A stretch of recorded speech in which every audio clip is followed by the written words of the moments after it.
Bismillah, alhamdulillah, salatu wassalamu ala rasulillah, assalamu alaikum wa rahmatullahi wa barakatuh. Bienvenue à toutes et à tous pour cette troisième intervention du jeu concours Savoir être au Coran, qui sera cette année autour du thème le croyant fortifié d'une lumière qui jaillit de sa foi.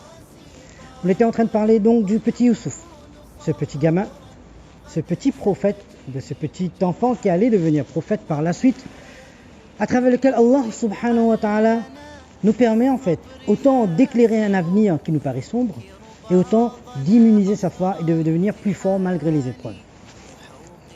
Donc il était accusé, calomnié, traîné en prison, humilié devant tout un peuple, en prison, et là apparemment aucune issue. Voyez un instant, un enfant dans un pays étranger, transformé en esclave. Il ne connaît personne. Personne pour le soutenir. Vraiment personne. Personne pour prendre son nom. Il ne connaît personne, c'est un esclave. Et personne, donc, pour défendre sa cause. C'est un esclave dans un pays étranger. Il n'y a personne, ni sa famille, pour le soutenir. Son père est très loin, attristé, pleurant de la séparation de son enfant. Sur la séparation de son enfant. Et là, Allah subhanahu wa ta'ala, mes chers amis, il y en a beaucoup à apprendre dans cette sourate. On va se contenter de ce qu'on s'est fixé comme objectif. On va continuer l'histoire, Inch'Allah. En prison, 7 années après, il retrouve la liberté. Il était emprisonné. Il a commencé ses épreuves par un rêve. Et il conclut ses épreuves par un rêve. Subhanallah. Allah subhanahu wa ta'ala nous montre qu'avec une même chose, Allah il est capable de te délivrer comme il t'a éprouvé. Il a été éprouvé par le rêve qu'il a vu en son enfance. Il a été délivré de cette prison et considéré, placé à la tête d'un pays. Et on rappelle encore une fois, c'est le pays qui dominait le monde, la culture qui dominait le monde à cette époque. L'Égypte. Placé au plus haut de l'Égypte par un rêve. Le rêve fait par un roi. Et là, comme il avait expliqué le rêve du roi, que ces personnes, le pays et toute la région en réalité, allaient subir une sécheresse terrible. Non seulement il a prédit cette sécheresse par l'intermédiaire d'Allah subhanahu wa ta'ala, par la science qu'Allah lui avait accordée, mais il avait montré en fait toutes les démarches, et aussi toute la stratégie adoptée pour pouvoir faire face à cette sécheresse. De l'autre côté, à Canaan, son père, ses frères apprennent qu'il y a en Égypte un ministre, un roi, qui sont cléments, généreux, prêts à donner de la nourriture. Ses frères donc arrivent en Égypte devant le prophète Youssouf alayhi salam. Et Allah le décrit dans le Coran, lui il les reconnaît, mais eux ils ne le reconnaissent pas.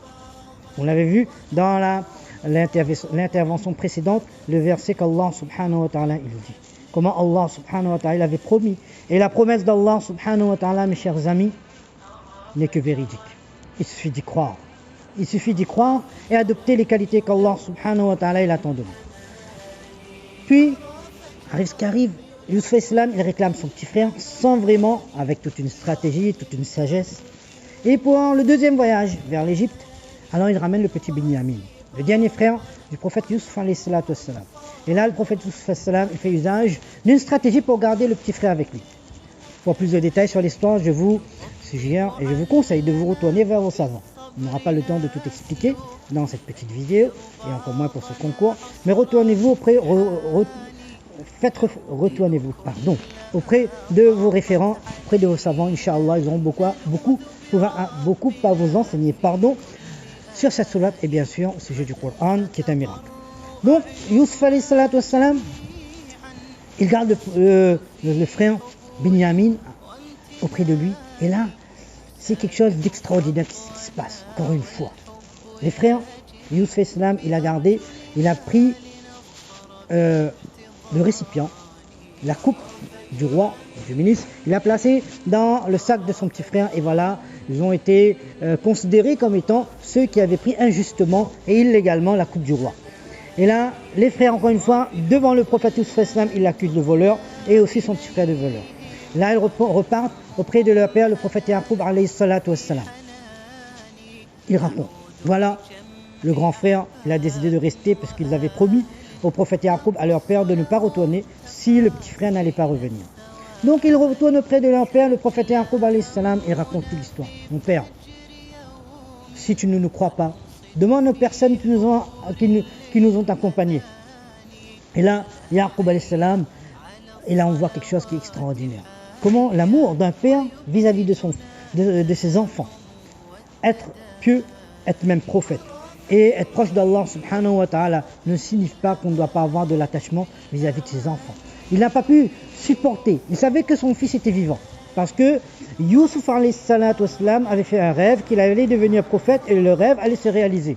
Donc Yaqub alayhi salam savait que Youssouf alayhi salam ne pourrait mourir sans que le rêve ne se réalise. Il savait que son fils était toujours vivant. Mais la séparation était tellement douloureuse, les pleurs tellement abondants, que il a perdu sa vue. Et vraiment l'amour d'un enfant. Ça ne veut pas dire que quand on est attristé, quel que soit le niveau de sa spiritualité, on n'a pas le droit d'être triste. Elle n'a pas le droit d'être affecté. On sera affecté et c'est humain. Allah subhanahu wa ta'ala nous ne défend pas d'être humain. On doit être des humains. Celui qui ne pleure pas, celui qui n'est pas affecté, celui en fait qui a un problème, qui a un souci. L'être humain il est affecté par ce qui l'entoure. Même le prophète alayhi salatu wassalam, le prophète sallallahu alayhi wa sallam, lors de l'événement de la tranchée, Al-Ahzab, Allah subhanahu wa ta'ala décrit l'attitude du prophète sallallahu alayhi wa sallam et des croyants. Tellement ils étaient touchés par cet événement, on avait l'impression qu'ils allaient revomir leur cœur, leur foi, tellement c'était difficile.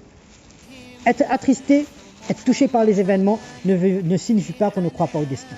Être touché et attristé par les événements, parce qu'ils nous entourent, ne veut pas dire qu'on a un iman faible. Yaqub al-Islam, il a perdu sa vue par la séparation, par les pleurs de la séparation de son fils.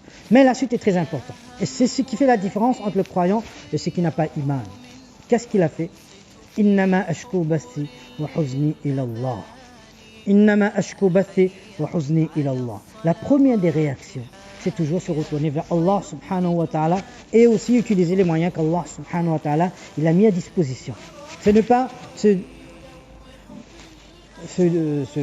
séparer et ne pas tenir compte de ce qu'Allah subhanahu wa ta'ala il a mis comme moyen à notre disposition. Non.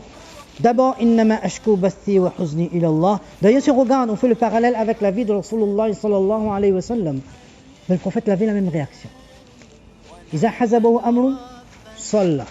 Lorsqu'il avait affaire face à une difficulté, une affaire, alors premier recours, la salat, se tourner vers Allah subhanahu wa ta'ala, demander à Allah subhanahu wa ta'ala, innama ashku bathi wa huzni ila Allah. Et c'est la promesse d'Allah subhanahu wa ta'ala, celui qui se tourne vers Allah subhanahu wa ta'ala, Allah subhanahu wa ta'ala ne le laissera jamais livrer à lui-même.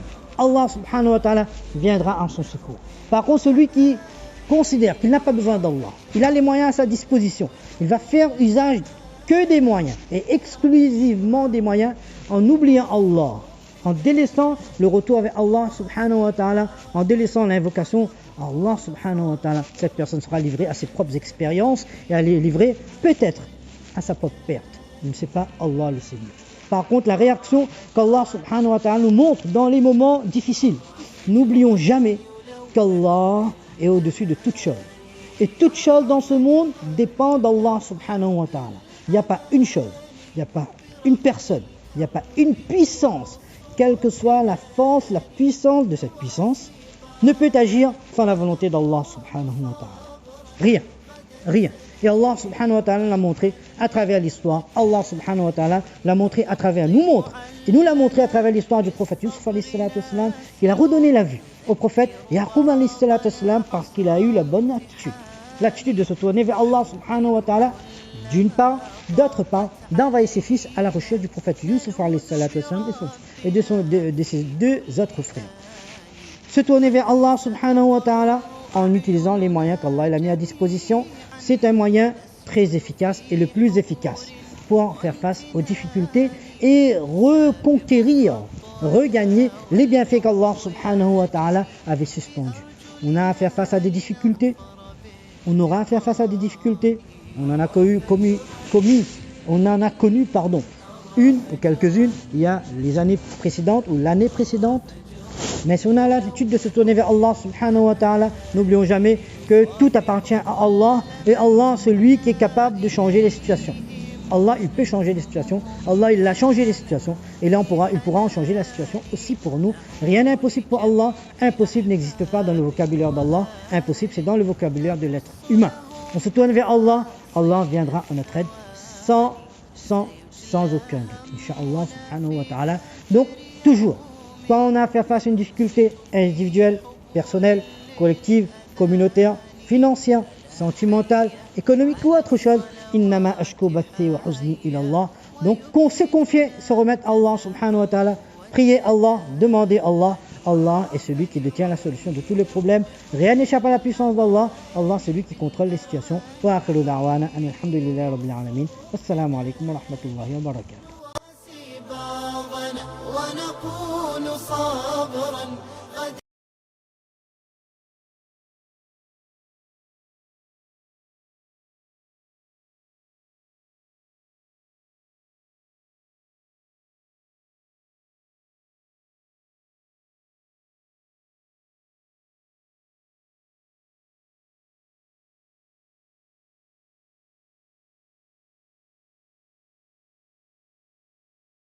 فجرا